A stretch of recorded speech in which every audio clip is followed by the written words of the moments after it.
عثمان officials کے معزز دوستوں السلام علیکم دوستوں، آج کی اس ویڈیو میں ہم جانیں گے OIC یعنی آرگنائزیشن آف اسلامک کارپوریشن کیا ہے۔ وہ مسلم حکمران جنہوں نے مغرب بالخصوص امریکہ کو للکارا اور بعد میں کس طرح بے دردی سے ان کا قتل کیا گیا۔ ایسی کیا ضرورت آ پڑی تھی کہ عالم دنیا کے سربراہان یکجا ہوئے اور ان کے کیا مقاصد تھے۔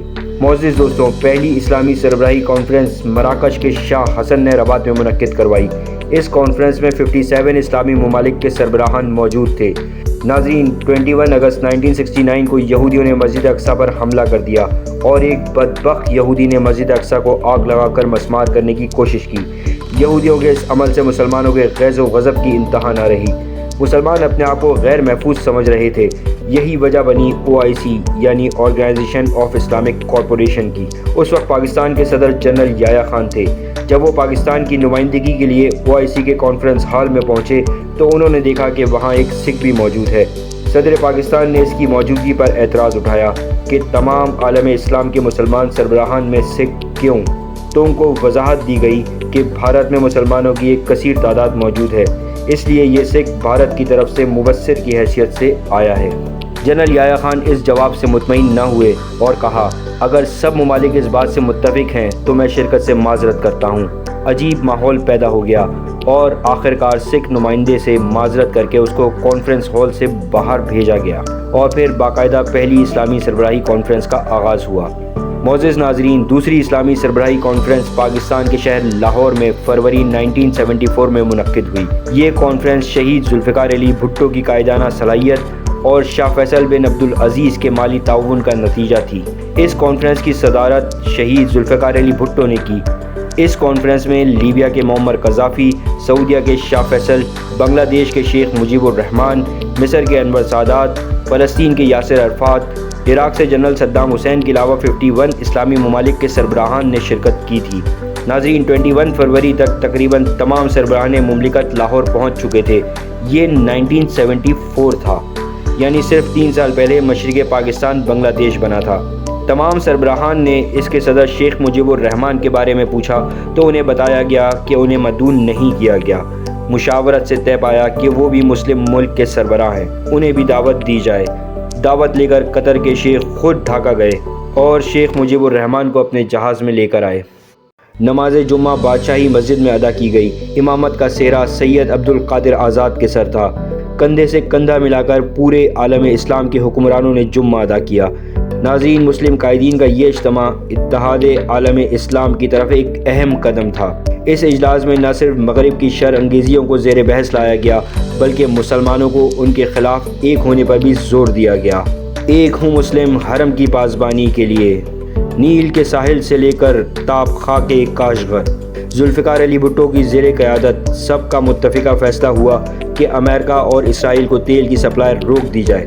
چنانچہ فروری 1974 میں امریکہ اور اسرائیل کو تیل کی سپلائی روک دی گئی۔ یہ دونوں ممالک مکمل طور پر شٹ ڈاؤن ہو گئے۔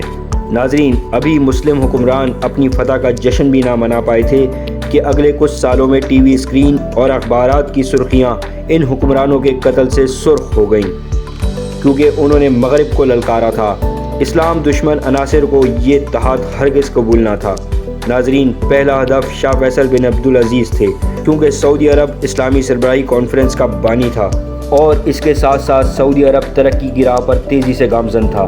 25 مارچ 1975 جب اس کانفرنس کو گزرے بمشکل 1 سال ہوا تھا، شاہ فیصل کویت سے آنے والے ایک وفد سے ملاقات کر رہے تھے۔ اس وفد میں ان کے سوتیلے بھائی مسعد بن عبدالعزیز کا بیٹا فیصل بن مسعد بھی تھا، جو کویتی وفد کے ہمراہ آیا تھا۔ شاہ فیصل نے اپنا ماتھا فیصل بن مسعد کے آگے کیا تاکہ وہ اسے چوم سکے، مگر اس بدبخت نے پستول سے لگاتار گولیاں چلا دیں۔ ایک گولی شاہ فیصل کے چہرے پر لگی جبکہ دوسری گولی ان کے کان پر لگی۔ اس حادثے میں وہ جابر نہ ہو سکے اور دار فانی سے کوچ کر گئے۔ ناظرین، اسلام دشمنوں کا اگلا ہدف بنگلہ دیش کے بانی شیخ مجیب الرحمان تھے۔ اگست 1975 کو بنگلہ دیش میں مارشل لاء لگا دیا گیا۔ کچھ فوجی جوانوں نے صدارتی ہاؤس میں گھس کر شیخ مجیب الرحمان اور ان کی پوری فیملی کو موت کے گھاٹ اتار دیا۔ ان کے خاندان کے 2 ہی فرد بچ سکے، شیخ حسینہ واجد اور شیخ ریحانہ۔ یہ دونوں اس وقت جرمنی میں تھیں۔ اگلا ہدف اس اسلامی کانفرنس کا وہ رہنما تھا جو اسلام دشمن عناصر کی آنکھوں میں آنکھیں ڈال کے دیکھتا تھا۔ انہی کی کاوشوں سے اسلامی سربراہی کانفرنس منعقد ہو سکی تھی۔ جناب ذوالفقار علی بھٹو شہید، یہ پیپلز پارٹی کے بانی بھی ہیں۔ 1977 کے انتخابات میں پیپلز پارٹی نے تاریخی کامیابی حاصل کی، مگر مخالف جماعتوں نے ان پر الیکشن میں دھاندلی کا الزام لگایا۔ 5 جولائی 1977 کو جنرل ضیاء الحق نے پیپلز پارٹی کی حکومت کا تختہ الٹ دیا۔ ضیاء الحق نے ان پر محمد علی قصوری کے قتل کا مقدمہ چلایا اور حیرت انگیز طور پر عدالت عظمیٰ نے انہیں سزائے موت سنا دی اور ان کو 4 اپریل 1979 کو تختہ دار پر لٹکا دیا گیا۔ اس طرح ایک اور نڈر حکمران کو سازش کے تحت راستے سے ہٹا دیا گیا۔ اب باری تھی یاسر عرفات کی، کیونکہ تمام مسلمان حکمران فلسطین کی آزادی کے لیے بھی متفق تھے۔ یاسر عرفات کو انہی کی بیوی کے ہاتھوں سلو پوائزن دیا گیا اور مشہور کیا گیا کہ ان کے جسم میں HIV کے جراثیم پائے گئے ہیں۔ ان کی بیوی اسرائیل کی خفیہ ایجنسی موساد کی ایجنٹ تھی۔ ناظرین، مصر کے انور سادات بھی اس کانفرنس میں شامل تھے۔